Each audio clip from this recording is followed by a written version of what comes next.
नमस्ते। अगर stock market की दुनिया में अपना पहला कदम रखने की सोच रहे हैं तो समझिए कि दो खास चाबियों की जरूरत पड़ने वाली है। आज हम उन्हीं दो जरूरी अकाउंट्स को समझेंगे, डीमैट और ट्रेडिंग अकाउंट। अच्छा, चलिए एक सवाल से शुरू करते हैं। कभी सोचा है कि जब कोई शेयर खरीदता है तो वो आखिर जाता कहाँ है, मतलब रहता कहाँ है? अगर मन में बैंक अकाउंट आ रहा है तो ऐसा सोचने वाले कई लोग हैं, पर यह एक बहुत ही आम गलतफहमी है।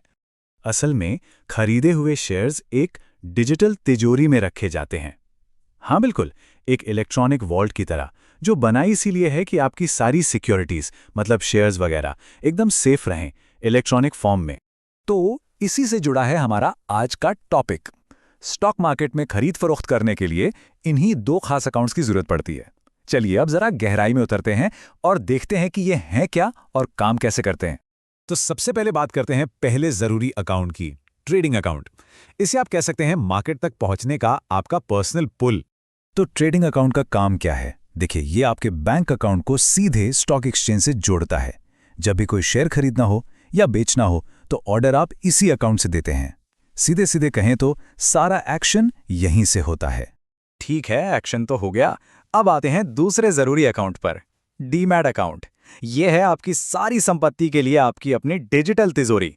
डीमैट का पूरा मतलब होता है डीमैटेरियलाइज्ड, मतलब ऐसी चीज जिसका कोई फिजिकल फॉर्म ना हो, जो कागज पर ना हो। तो जो भी शेयर्स खरीदे गए हैं वो इसी अकाउंट में डिजिटल तरीके से रखे जाते हैं। मतलब ये हुआ कि ये अकाउंट कब्जा या पोजेशन रखने के लिए है। तो चलिए दोनों को आमने सामने रखकर देखते हैं। ट्रेडिंग अकाउंट वो जगह है जहां सौदा होता है और डीमैट अकाउंट वो जगह है जहां उस सौदे का सामान रखा जाता है ना? सिंपल। एक है एक्टिव लेन देन के लिए, दूसरा है बस आराम से स्टोरेज के लिए। एक पुल है तो दूसरी अपनी तिजोरी।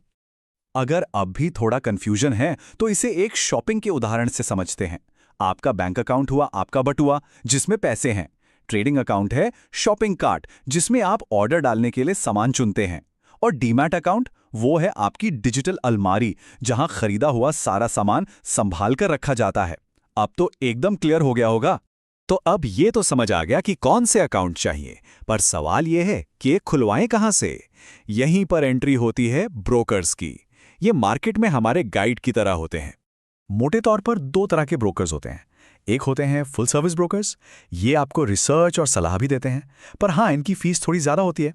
ये उनके लिए अच्छे हैं जिन्हें गाइडेंस चाहिए। दूसरी तरफ है डिस्काउंट ब्रोकर्स। ये आपको सिर्फ एक बढ़िया सा ट्रेडिंग प्लेटफॉर्म देते हैं और इनकी फीस बहुत कम होती है। अगर कोई अपनी रिसर्च खुद करना चाहता है तो ये बेस्ट है। और सबसे अच्छी बात क्या है, आजकल आपको अलग अलग भागदौड़ करने की जरूरत नहीं है। ज्यादातर नए ब्रोकर्स 2-in-1 अकाउंट की सुविधा देते हैं। मतलब आपका ट्रेडिंग और डीमैट अकाउंट एक साथ एक ही प्रोसेस में खुल जाता है। काम एकदम आसान। और ये जो पूरा प्रोसेस है ना, ये बहुत ही ज्यादा सिंपल है। कुछ ही मिनटों में इसे घर बैठे बैठे ऑनलाइन ही पूरा किया जा सकता है। इसके लिए चाहिए क्या? बस कुछ बेसिक सी चीजें जो आमतौर पर हम सबके पास होती ही हैं।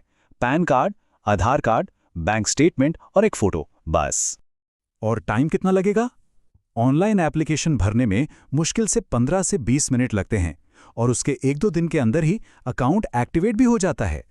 तो बस इतना ही है। सबसे जरूरी बात जो याद रखनी है वो ये कि ट्रेडिंग अकाउंट खरीदने और बेचने यानी एक्शन के लिए है और डीमैट अकाउंट उन खरीदे हुए शेयर्स को स्टोर करने यानी रखने के लिए है। चलिए, अकाउंट तो अब खुल गया, लेकिन अब असली सवाल आता है, खरीदें तो कौन सा शेयर खरीदें? ये एक बहुत ही दिलचस्प सवाल है जिसका जवाब हम मिलकर ढूंढेंगे अगली बार।